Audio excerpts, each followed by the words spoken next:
¿Y cuál es el origen de esta? ¿Sí? Si recordamos al ducto arterioso persistente, el ducto arterioso no se cerró, ¿sí? ¿Por qué? Se dice que algo pasó con la íntima, ¿sí? Con la íntima muscular del vaso persistente, que no sé, se puede hablar. Sí, sí. ¿Me dice?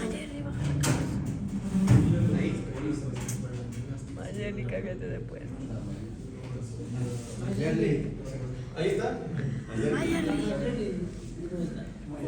Al del curso, Mayerly. No, sí. Eso. Entonces, a ver, como acá me lo recordaba Héctor, sí, la íntima, la capa íntima, la muscular en este caso, del ducto arterioso, no se cerraba, entonces se decía que quizá había un defecto, ¿sí? No obedecía a la normalidad de que al incremento de la presión parcial de oxígeno por parte de los pulmones y a la caída de las líneas maternas, la íntima se tiene que cerrar, en este caso no se va a cerrar, ¿sí? Por aquí situaciones, ¿sí? Acá, en cambio, es un defecto netamente embrionario, ¿sí? Porque se dice que hay predominancia de genes recesivos, no está al 100% comprobado, pero se sabe sí o sí que es un defecto dado por una alteración embrionaria, ¿sí? Ya les voy a mostrar cómo se da esto, ¿sí? Se van a quedar con esto de acá, una malformación conotroncal, ¿sí? ¿Qué es el conotronco? ¿Qué es el tronco cardíaco? Básicamente es lo que va a formar, de manera muy resumida, ¿sí? El septo, el tabique interventricular, y le va a dar esa diferenciación al corazón, del corazón derecho al corazón izquierdo, ¿sí? Y si se han dado cuenta, si han analizado un corazoncito, fíjense que la aorta está alineada con corazón izquierdo y que la arteria pulmonar está alineada con corazón derecho, ¿sí? Eso es lo que va a fracasar. Fíjense en el corazón de acá, ¿están alineados? No. Fíjense dónde está la aorta, ¿cómo está? La aorta tiene que caer hacia dónde? Hacer una parábola y caer directamente sobre el ventrículo izquierdo. Acá la aorta quizás no hace esa parábola, ¿y a dónde cae? Cae prácticamente en medio septo interventricular, ¿sí? Y ya tenemos ahí la primera malformación de las 4 de una tetralogía de Fallot. Esto se llama dextraposición aórtica, ¿sí? ¿Cómo? Dextraposición aórtica o aorta cabalgada, ¿sí? Cabalgada, ¿por qué? Está directamente situada sobre el septo interventricular, ¿sí? Entonces, fíjense, primera cosa, vamos a servirle de un poco, ¿sí? Gracias, hermanito Nicolás, págate la luz de que está muy...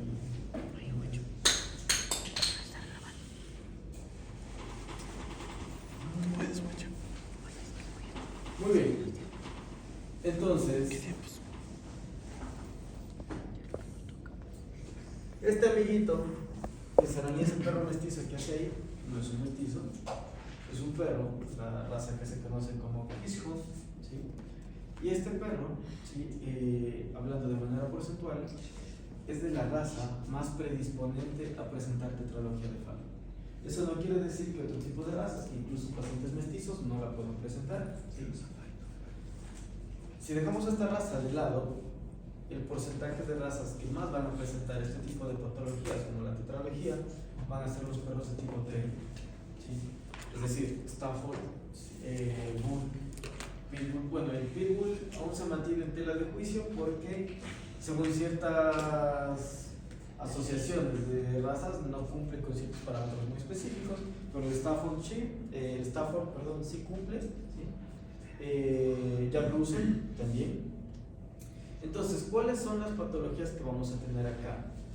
Estenosis pulmonar, ¿sí?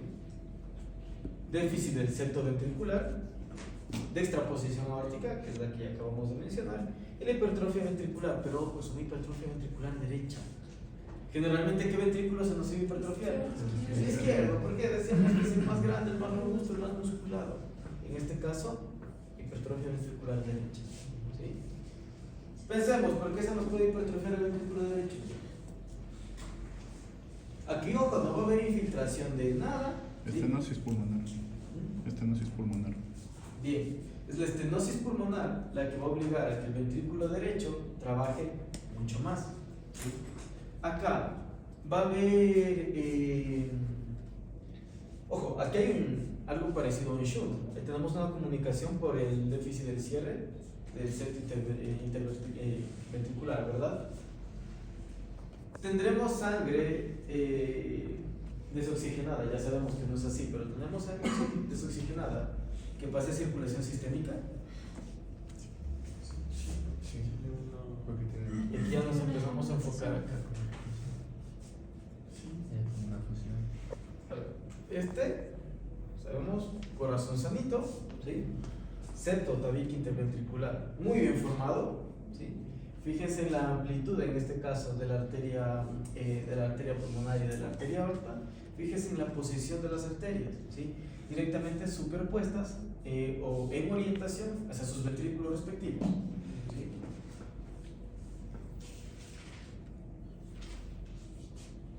Acá, ¿qué tenemos?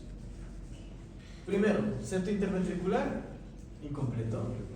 Perfecto. Ya tenemos ahí una de las 4 patologías asociadas, ¿sí? Un defecto del cierre interventricular. ¿Qué más vemos acá? Fíjese en la pulmonar. ¿Qué pasa con esa pulmonar? Tenemos un defecto ahí, tenemos una estenosis, ¿sí? ¿A qué altura está esa estenosis en comparación, o si lo ponemos como base a la válvula? ¿Verdad? Está subvalvular. Normalmente podría ser supravalvular o subvalvular.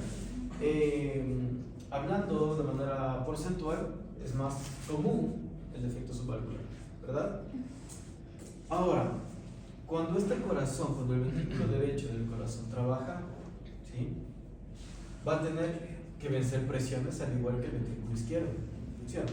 ¿Sí? Si tengo una estenosis en la arteria pulmonar que no me permite sacar mucho ese volumen, pero tengo un agujerazo que me conecta con el otro ventrículo, ¿hacia dónde voy a mandar sangre? Por el agujero. Por el agujero.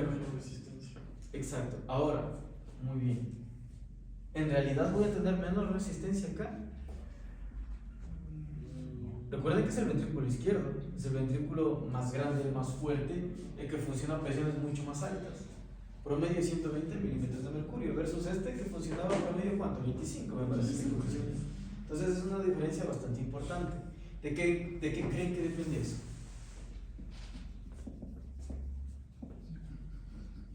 Del septo. No depende del septo. Sí. Depende del tamaño del defecto del septo interventricular. ¿Sí? Si es un defecto muy grande, esto ya no es una cámara aislada, ya no es una cámara cerrada. Mucho volumen pasa acá. Y ojo, miren, que esa dextraposición de la arteria aorta va a hacer que sea mucho más fácil mandar sangre por el defecto del septo antes que lanzarme todo el viaje, hacer una especie de flexura sigmoidea y sacarlo de la aorta. ¿Sí? Recuerden que acá la aorta va a seguir manteniendo su poscarga. Entonces este ventrículo aún tiene que seguir venciendo la presión de la aorta, la presión sistémica. Pero va a ser mucho más fácil vencer esta presión. Hasta que llegue un momento en donde este joven ya también se vuelva mucho más grande, muscular, fuerte, porque él tiene que seguir venciendo esta presión. Se va a poder entrenar, ¿sí? Puede llegar un momento en donde equiparen cargas, ¿sí? Y finalmente podemos pasar, ¿sí? Se puede invertir el cortocircuito. Generalmente aquí el cortocircuito de entrada va a ser derecha-izquierda.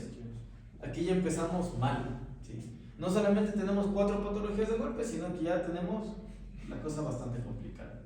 Si mencionamos que ya tenemos el cortocircuito derecha-izquierda instaurado, ¿qué quiere decir eso? Que vamos a tener sangre pobre en oxígeno ya yendo a circulación sistémica, ¿sí? Y es por eso que aquí, ¿sí? La tetralogía de Fallot es una de las principales patologías cianóticas. Es decir, si ustedes ven un paciente chiquito ahí cianótico, es muy probable que una de esas causas sea una tetralogía de Fallot de primera mano, ¿sí? Tomando en cuenta eso, obviamente, cianosis diferenciada, dice Menger, ¿sí?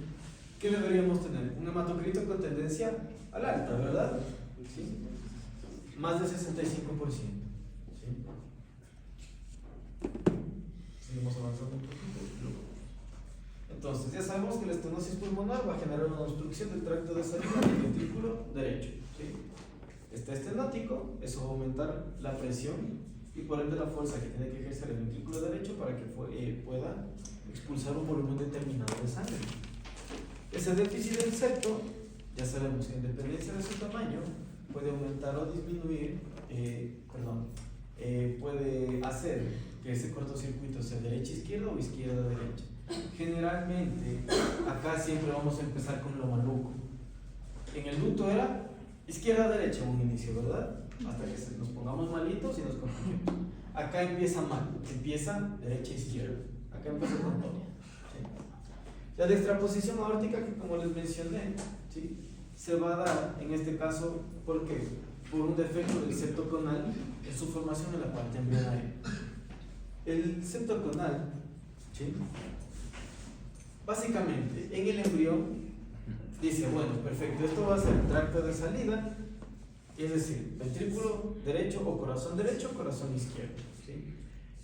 Eso, en el desarrollo del embrión, es lo que se va a alterar. ¿Sí? Tenemos un defecto en el septo conal, no se formó de manera adecuada. ¿Y qué pasó?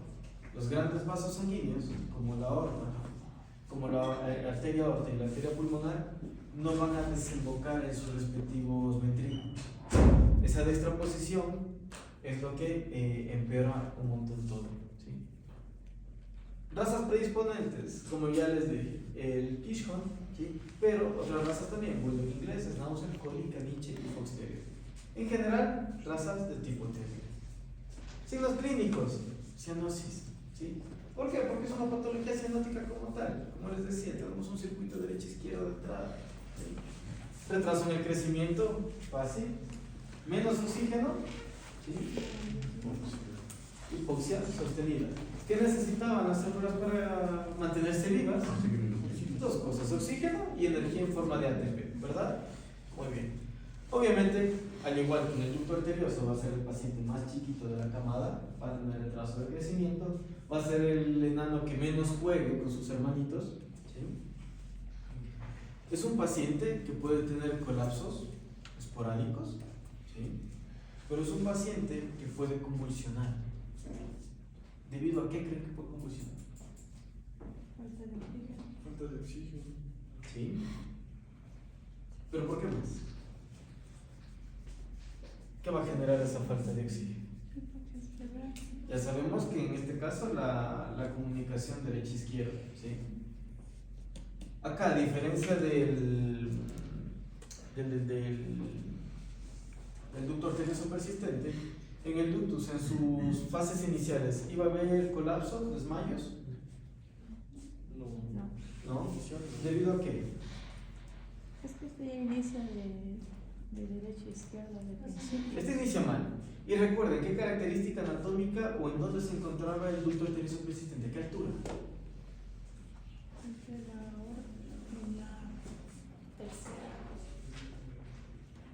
Conecta la aorta, la pulmonar, perfecto, eso está muy bien. Pero esa conexión, ese shunt justamente, ¿en dónde se...? En la tercera, pero ¿cómo se llama esa tercera?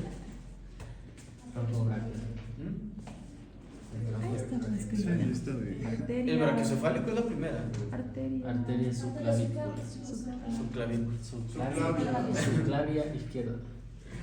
Muy bien. ¿Sí? Es por eso. ¿Sí?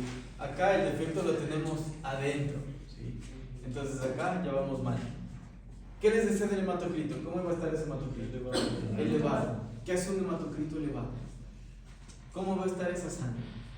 Normalita, mucho más viscosa. Mucho más viscosa, ¿verdad? ¿Eso qué hace con la sangre? ¿Mejora su capacidad de transportar oxígeno porque tengo más glóbulos rojos? ¿O no? Al contrario, le empeora, es más espesa. ¿Eso cómo se conoce? Bueno, le puedes decir eritrocitosis, pero ¿cómo también se conoce? Eso es una policitemia. En este caso es una policitemia, perdón, vera o verdadera. ¿Sí? Y aquí empezamos a descubrir o a ir desglosando cómo empezamos a tratar la tetralogía de Fallon. ¿Sí? Primera cosa, tenemos que entender que eso ya es malo. ¿Sí? Que incluso aquí si se llega a hacer cirugía por técnica abierta, no mediante intervencionismo, sino por técnica abierta, en veterinaria súper complicado, porque para poder hacer esta técnica en humanas se utiliza algo que se llama asistencia con máquina ECMO. La máquina ECMO es una máquina que permite la circulación y oxigenación extracorpórea de la sangre. ¿Sí? El corazón ya no hace nada. En veterinaria fue complicado eso todavía, pero ya tenemos técnicas de intervencionismo. ¿Qué podríamos arreglar acá? A los que tenían el tema de la estenosis valvular, podemos arreglar la estenosis pulmonar, ¿verdad? Sí, podemos dilatar esa zona estenótica de la arteria pulmonar. ¿Sí? ¿Podríamos hacer algo con la dextraposición de la aorta? Poco probable. ¿Por qué? Tenemos ya una malformación anatómica. ¿Podemos cambiarla de posición? Sí, haciendo una anastomosis arterial, pero eso queda para humanos. ¿Sí? Pero la parte de la estenosis pulmonar sí la podemos resolver, ¿verdad? ¿Qué haremos con el tema de la policitemia? Porque tenemos un paciente que nos está convulsiona. ¿Sí? Y aquí entra lo que les mencioné una vez, cómo saber que es una convulsión, cómo saber que es una convulsión por epilepsia, o cómo saber si fue simplemente un colapso porque bajaron mis porcentajes de oxígeno, o a su vez bajó mi presión de perfusión cerebral. En una convulsión por epilepsia vera, ¿qué van a tener siempre? Lo que les dije, hay 3 fases. Exacto. Te comiste una aura, que es el inicio, aura, ictus y posictus. Muy bien. Entonces, tenemos al paciente. A ver, hagamos de cuenta que nos llegó un paciente, cachorrito, bulldog inglés, suelen ser los más salados de la vida. ¿Sí? Chiquito en comparación al resto de la camada, bajo de peso, cirrosis diferenciada. Ya escuchamos si tenemos un soplo que puede ser compatible incluso con un ductus, pero como que nos suena más en este caso a una estenosis pulmonar. Hacemos la ecocardiografía, que me adelantó un poquito el gold estándar para esta patología, y encontramos, quizá no todas, pero encontramos al menos 3 de los 4 signos o de las 4 manifestaciones morfológicas de esta patología. Encontramos ya la estenosis pulmonar, encontramos como que algo no nos cuadra en la posición de la aorta, eso es la dextraposición aórtica. Encontramos el defecto del cierre del septo. Hacemos un hemograma y nos sale, yo que sé, 70 de hematocrito. ¿Qué es lo que haríamos? Bueno, y el tutor nos dice que en casa de vez en cuando se quiere poner a jugar y se desconecta un rato. ¿Sí? ¿Qué sería lo normal empezar a hacer ahí? Si tenemos ese hematocrito hasta arriba. ¿Qué hacen las personas cuando dicen que tengo la sangre muy espesa y tengo que donar cada cierto tiempo? Justamente donan sangre. Acá, ¿qué es lo que harían? Vamos a extraer. Sí, eso se conoce como exsanguinación o flebotomía. ¿Cuánto van a retirar?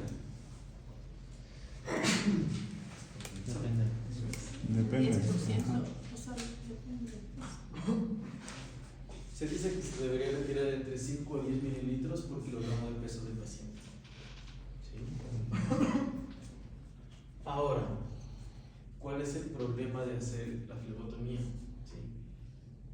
Durante un tiempo nos va a servir y va a ser una muy buena opción, pero luego tenemos complicaciones. ¿Qué utiliza o cuál es la materia prima de la médula para generar glóbulos rojos? No, la eritropoyetina es la hormona que le dice, la despierta y le dice, produce glóbulos rojos. ¿Qué tiene la hemoglobina?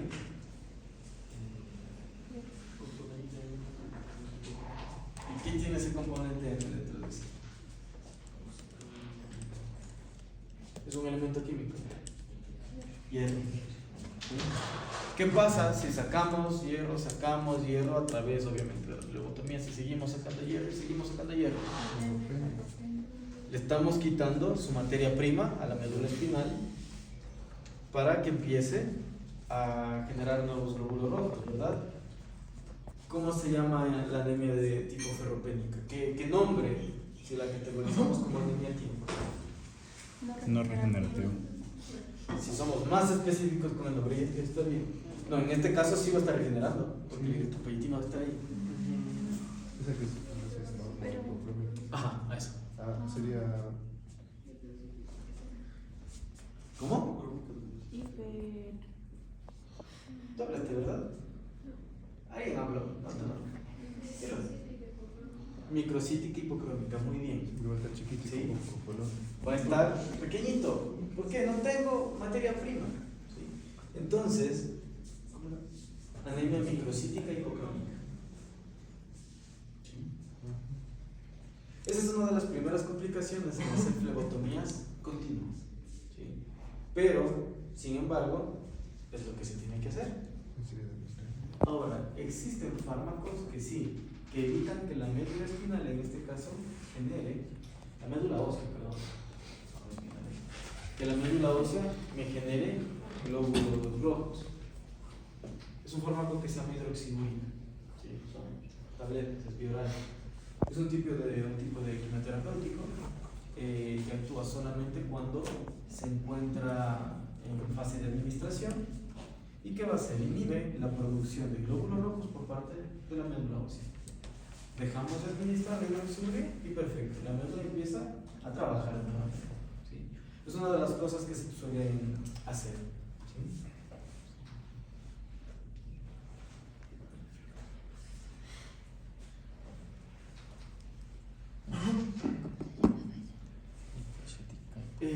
La hipoxia crónica es la que va a generar eso. ¿Sí? Que hay un incremento en el hematocrito. ¿Para qué? Para tratar de mejorar el tema de la oxigenación. Pero ya sabemos que es contraproducente a largo plazo. ¿Sí? Ahora, ¿esto en qué me afecta también? Me afecta simplemente el tema de la hipoxia por el tema de circulación sistémica. No. ¿Sí? Si tengo un defecto en el tabique muy grande y tengo estenosado acá la arteria pulmonar, es más fácil mandar directamente sangre al ventrículo izquierdo, ¿verdad? Entonces, ese déficit también sanguíneo, ese déficit vascular, ¿qué va a hacer? Que la circulación pulmonar también esté mermada, ¿sí? Que haya menos circulación pulmonar. Si tengo menos sangre circulando por el pulmón, no lleva a cabo, o no tiene lugar en este caso, el intercambio gaseoso, ¿verdad? ¿Por qué? Porque no estoy... A ver, el pulmón está siendo capaz, sin problema, de meter oxígeno. ¿Hasta dónde? Hasta el alveolo, ¿verdad? En el alveolo tenemos la barrera alveolo-capilar, que es en donde el eritro va a recorrer todo el capilar de a poquito, ¿sí? Captando el oxígeno y cargando sus moléculas de hemoglobina con moléculas de oxígeno. Pero no voy a tener suficientes glóbulos rojos, ¿sí? No voy a tener glóbulos rojos recorriendo la barrera alveolo-capilar. Entonces, igual, no importa la cantidad de glóbulos rojos que me esté generando la médula, simplemente no se van a ir allá. Y mucho menos si tengo una sangre mucho más espesa, ¿sí? Entonces, menor flujo pulmonar, menor oxigenación, cianosis, intolerancia al ejercicio y síncope. ¿Sí? Acá no tenemos que esperar a que se nos complique tanto el paciente. ¿Convulsiones? Sí. Convulsiones en este caso, ¿por qué las vamos a tener? No por o sea, la baja de la presión de perfusión de oxígeno, sí va a estar, de perfusión cerebral, perdón, va a estar dada por el menor flujo de sangre, pero también por la disminución de la velocidad sanguínea por el aumento de la densidad de esta. ¿Sí? Son dos cosas diferentes. El diagnóstico. ¿Cómo vamos a pensar en eso? Primero sabemos que va a haber un soplo grande, ¿sí? Un soplo muy audible. ¿Por qué? Porque es el déficit del septo ventricular que me va a permitir ese paso de sangre. Sabemos que el soplo, que lo que escuchamos como soplo, es a la final una regurgitación, es un torbellino de sangre que se forma dentro. ¿Sí? En el electro puede y no presentarse, ¿sí?, cierto tipo de alteraciones. Depende de qué tan afectado esté el sistema cardiolector. ¿Sí? En un inicio no debería estar tan afectado, entonces se dice que en el 50% de los pacientes puede presentarse, ¿sí?, anomalías, pero en el otro 50% no. En la radiografía torácica hay algo que se conoce como signo de gota o signo también de bota, ¿sí?, en donde si hacemos una ventrodorsal, imaginamos que este es un tórax. Vemos que el corazoncito por acá, ¿sí?, pero es una dorso ventral, es decir, hace rayos X, ingresó por acá y salió por acá. ¿Sí? Si vamos a tener una magnificación en un inicio por un crecimiento concéntrico y luego ciertamente excéntrico del ventrículo derecho, ¿hacia dónde debería estar dado el crecimiento? Dorso ventral, no retrodorsal. Si estamos hablando de que es una toma dorso ventral, ya pues lo derecho es lo derecho, ¿verdad? Porque ya no estamos viendo al paciente de frente. Derecho hacia dónde estaría, hasta acá, ¿verdad? Derecho. Y acá izquierdo. Exacto. Entonces, cuando hablamos de un signo de bota, quiere decir que la zona del ápex cardíaco va a tener esa forma o de habichuela o de botita navideña. ¿Sí? Eso se conoce como el signo de bota. ¿Sí? Es algo bastante propio de esta patología, pero se lo admira o se lo puede apreciar en la proyección dorso-ventral, no en la ventrodorsal, en la dorso-ventral se lo puede apreciar de esa manera. Ecocardiografía es el gold estándar. ¿Sí? ¿Por qué? Porque nos va a permitir primero saber si tenemos extraposición aórtica, que es una de las 4. Nos permite saber si tenemos estenosis pulmonar, que es 2 de 4. ¿Sí? ¿Qué más? El defecto del cierre, del septo interventricular, ¿sí? Lo vamos a poder ver sin problema. ¿Y cuál nos faltaría?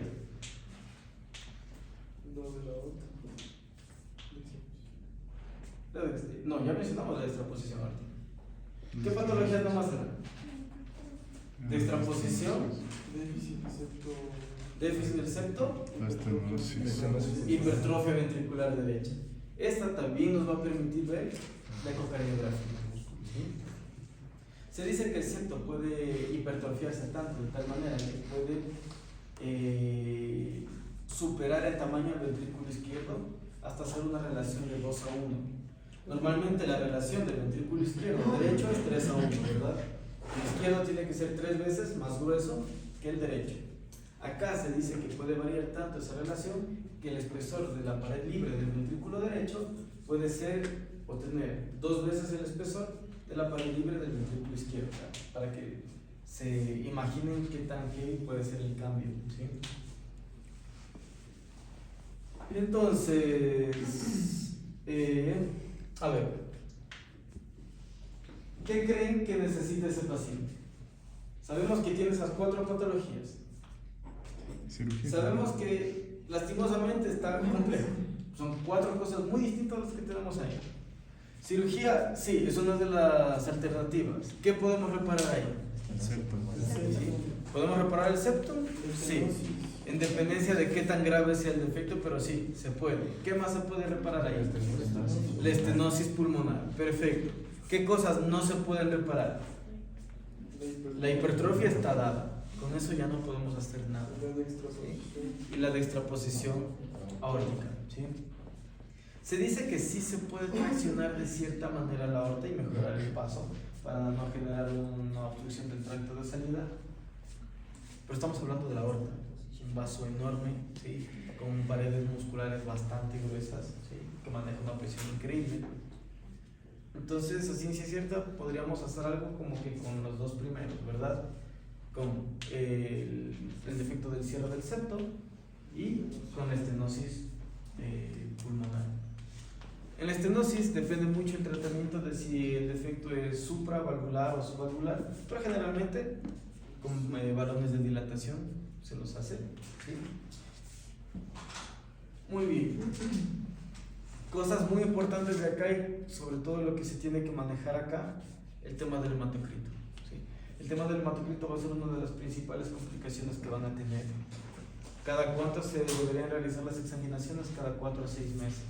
Ahora, ustedes saben mejor que nadie que cada paciente es un mundo diferente. ¿Sí? Puede haber pacientes que necesiten examinaciones o flebotomías cada 2 meses. ¿Sí?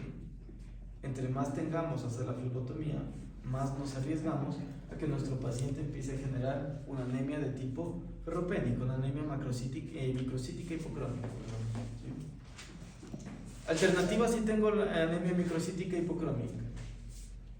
Una, dale hierro, ¿verdad? Le tengo que dar su materia prima, hierro. Otra, lo que les mencioné, Ese medicamento que... hidroxiuria. ¿Sí? Hidroxiuria. Hidroxiuria. ¿Sí? ¿Cómo actúa la hidroxiuria? ¿Sí? Inhibe la producción se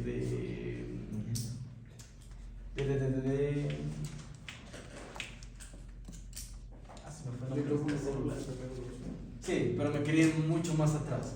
¿Sí? Pero bueno, no vamos a poder generar glóbulos rojos de manera adecuada siempre y cuando o mientras se mantenga instaurado el tratamiento. Retiramos el tratamiento de la hidroxiuria y el paciente empieza nuevamente a generar sus glóbulos rojos de manera normal. ¿Sí?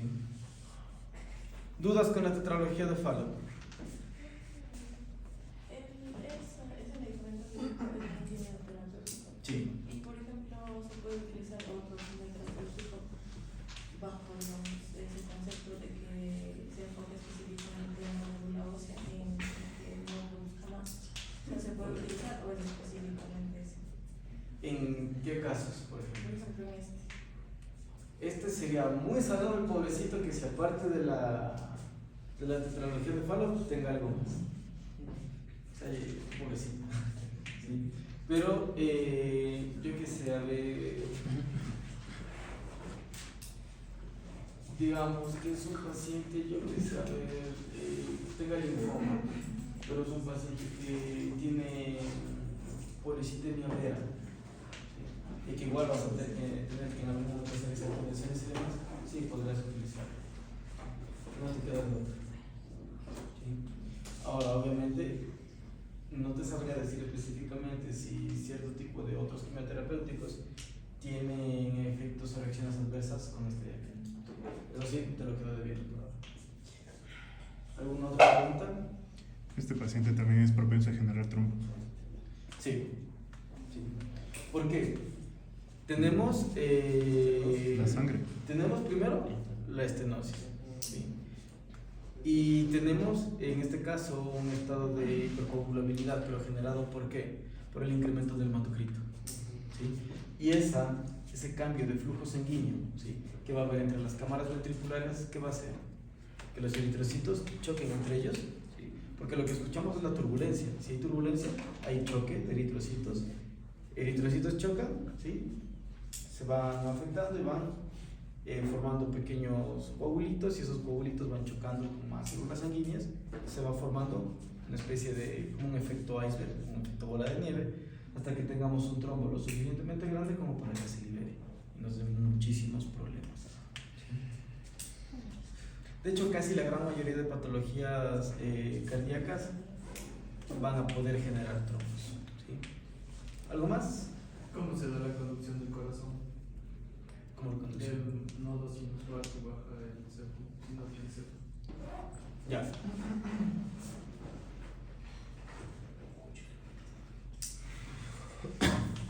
Me hablas a través de en donde debería estar el haz de His.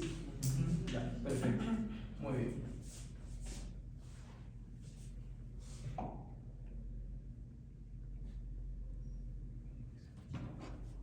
En este caso, si bien, como dice el compañero, no tenemos el septo interventricular como tal, muy definido, ¿sí? Pero el haz de His, ¿sí? Tiene, si no me equivoco, la rama de las lejís que va hacia la derecha tiene 3 ramas y el que va hacia la izquierda tiene una rama. Eso te lo tengo que ver bien, no estoy muy al tanto de los nombres. Ahora, no solamente discurre por el septo, ¿sí? Esas ramas discurren también por la pared interna del ventrículo. Entonces, si bien el sistema cardionector se ve interrumpido en la parte del septo interventricular, ¿sí? Sigue manteniendo la capacidad de transmitir el impulso. ¿Por qué? Porque sigue manteniendo en este caso otras ramas alternas. Aparte, recuerden que todas las células del corazón, todos los cardiomiocitos como tal, tienen la capacidad de generar el potencial de acción y de transmitir el potencial de acción. Cuando veíamos el inicio de las clases en las partes de las generalidades, mencionábamos que si bien tienen la potencial de generar tener esas dos características, va a haber células que son un poquito más especiales o van mejor generando potencial de acción y otras que son un poquito más específicas para transmitir ese potencial de acción, pero todas pueden generar, ¿sí? Lo que sí vamos a tener acá, ¿sí? Bajo esa misma lógica, es primero un retraso más grande, ¿sí?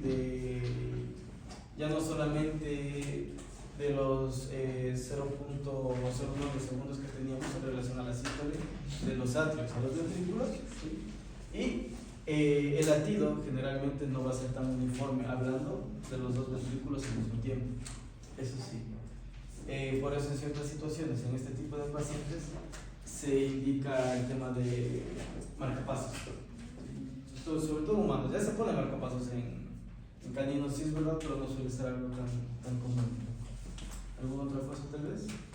Disculpen, se mueve un poco rápido, ya tenemos que ir con esto.